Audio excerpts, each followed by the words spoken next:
चलो आज देखेंगे यूज ऑफ ऑट टू चाहिए। कल हमने मॉडल नीड को पढ़ा था, आज हम पढ़ रहे हैं यूज ऑफ ऑट टू। जैसे हमने शुड पढ़ा, मस्ट पढ़ा। शुड की पहचान भी क्या होती है? चाहिए। और मस्ट की भी क्या होती है? चाहिए। वैसे के वैसे ही ऑट टू को भी हिंदी में क्या बोलते हैं? चाहिए। अब इसमें अंदर क्या रहता है? शुड का हमने पढ़ा था एडवाइस, सलाह के लिए। मस्ट का पढ़ा था हमने, मस्ट का कहाँ प्रयोग करते हैं? उसकी एक और पहचान देखी थी हमने, ही चाहिए या जरूर चाहिए, या जहां पर जो कार्य बहुत ज्यादा जरूरी होता है, अनिवार्य रूप से करना होता है, वहां पे प्रयोग करते हैं मस्ट का। अब यहाँ पे ऑट टू का प्रयोग हम कहाँ करेंगे? तो ऑट टू का प्रयोग करते हैं हम जहाँ पे हमें कर्तव्य बताना होता है, आज्ञा के लिए, जैसे सम्मान देने के लिए हम ऑट टू का प्रयोग करते हैं। तो ऑट टू का प्रयोग शुड और मस्ट से पूर्णतः भिन्न है। ऑट टू का प्रयोग पहचान भले सेम है, लेकिन उसका जो प्रयोग है वो हम अलग स्थान पे करेंगे। कहाँ करेंगे? तो ऑट टू का प्रयोग शुड और मस्ट से पूर्णतः भिन्न है। ऑट टू का प्रयोग मॉरल ऑब्लिगेशन, नैतिक कर्तव्य, मतलब जहां हमारे नैतिक कर्तव्य को दर्शाना होता है, बताना होता है, वहां पे हम क्या करेंगे? ऑट टू का प्रयोग करेंगे। और जहां स्ट्रॉन्ग पॉसिबिलिटी है, स्ट्रॉन्ग पॉसिबिलिटी मतलब जैसे हम भारतीय टीम की बात कर रहे हैं, भारतीय टीम मजबूत, जैसे कहीं कुश्ती हो रही है तो कोई पहलवान जैसे मजबूत होता है, हम बोलते हैं ना, जहां स्ट्रॉन्ग पॉसिबिलिटी मतलब जहां पे जीतने की संभावनाएं क्या हो? ज्यादा हो। तो जहां पे स्ट्रॉन्ग पॉसिबिलिटी हो, अधिक संभावना हो, नैतिक कर्तव्य हो, वहां पर हम ऑट टू का प्रयोग करते हैं। समझ में आया? ये बिल्कुल डिफरेंट है शुड और मस्ट से। शुड का हम सलाह के लिए करते हैं, एडवाइस, सलाह देने के लिए। शुड का प्रयोग कहां करते हैं? सलाह देने के लिए। और मस्ट का जो कार्य बहुत जरूरी होता है, अनिवार्य रूप से करना है, वहां पे हम यूज करते हैं मस्ट का। उसकी पहचान भी अलग है, ही चाहिए या जरूर चाहिए, मस्ट की पहचान। लेकिन ऑट टू की पहचान क्या होती है? चाहिए। अब इसका स्ट्रक्चर हमें पता है, मॉडल का स्ट्रक्चर तो हमें सिंपल हमने पढ़ा ही है, सिंपल होता है। सबसे पहले सब्जेक्ट, फिर मॉडल, फिर वर्ब की फर्स्ट फॉर्म, लास्ट में ऑब्जेक्ट। अब यहाँ पे हम ऑट टू मॉडल का प्रयोग कर रहे हैं, तो स्ट्रक्चर क्या हो जाएगा? Subject plus ought to plus verb की फर्स्ट फॉर्म, लास्ट में ऑब्जेक्ट। अब एग्जांपल देखते हैं। जैसे पहला सेंटेंस दे रखा है, हमें अपने से छोटों से प्रेम करना चाहिए।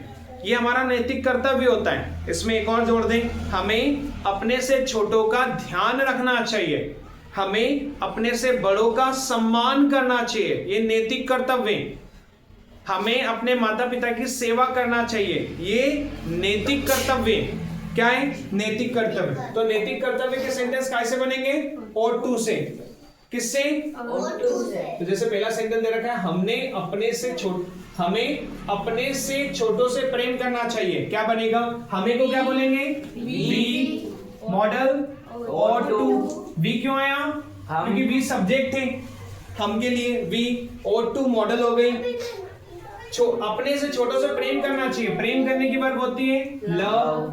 We ought to love our, अपने से छोटे, आवर यंगर्स। और अगर बड़ों की बात करता तो आवर एल्डर्स। ठीक है ना? तो हमें अपने से छोटों से प्रेम करना चाहिए, we ought to love our youngers. समझ में आया? तुम्हें वहां जाना चाहिए। अब ये सेंटेंस एक प्रकार से हमें क्या लग रहा है? एडवाइस, सलाह। लेकिन ये जो सेंटेंस है, हम किसी को जैसे स्कूल वगैरह के लिए बोलते हैं, तो ये सेंटेंस अब यहां पे हम बनाएं कैसे? तुम्हें वहां जाना चाहिए, क्या आएगा? You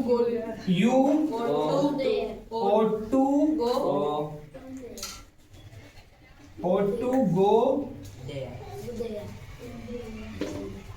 You ought to go there. तुम्हें वहां जाना चाहिए, you ought to go there. यहाँ पे ये जब कहना तो तब चाहिए जब किसी व्यक्ति को आप किसी उद्देश्य से बोल रहे हैं, तो नहीं तो ये इसमें शुड का ही प्रयोग आना चाहिए, शुड का ही। लेकिन जब हम नैतिक कर्तव्य को दर्शा, जैसे बहुत सारी चीजें अब ऐसे नहीं पता जाए, लेकिन जैसे हमें बोलते हैं ना कि हम मतलब टीचर को, जैसे टीचर से बोलने के लिए बोलते हैं बच्चों से, तो वो डिपेंड करता है कि कहाँ पे यूज कर रहे हैं। वैसे अगर आप इसको शुड भी यूज करोगे ना तो भी सही है। कि तुम्हें वहां जाना चाहिए, you should go to there. अगला, अपने अध्यापकों का सम्मान करना तुम्हारा कर्तव्य है। इसे आप ना ही लिखो तो रहने देना। अपने अध्यापकों का सम्मान करना तुम्हारा कर्तव्य है। क्या है? अपने अध्यापकों का सम्मान करना तुम्हारा कर्तव्य है। अपने अध्यापकों का सम्मान करना तुम्हारा कर्तव्य है। तो यू और टू रिस्पेक्ट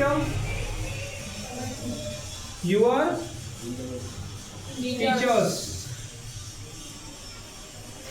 देखो क्या बोला है, सेंटेंस क्या है? अपने अध्यापकों का सम्मान करना तुम्हारा कर्तव्य है। तो यू तुम्हारा है ना, अपने मतलब you ought to respect your teachers. अगला, भारतीय फुटबॉल टीम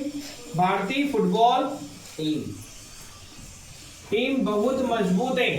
भारतीय फुटबॉल टीम बहुत मजबूत है, इसे मैच जीतना चाहिए। देखो स्ट्रॉन्ग पॉसिबिलिटी दर्शा रहा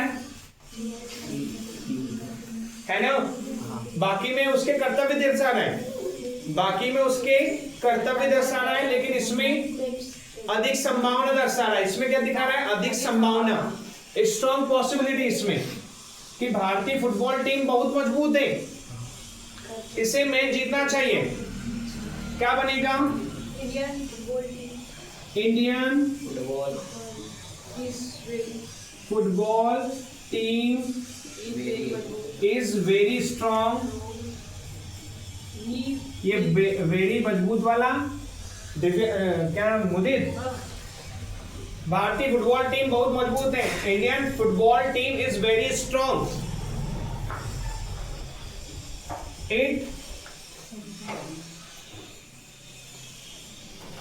It ought to win the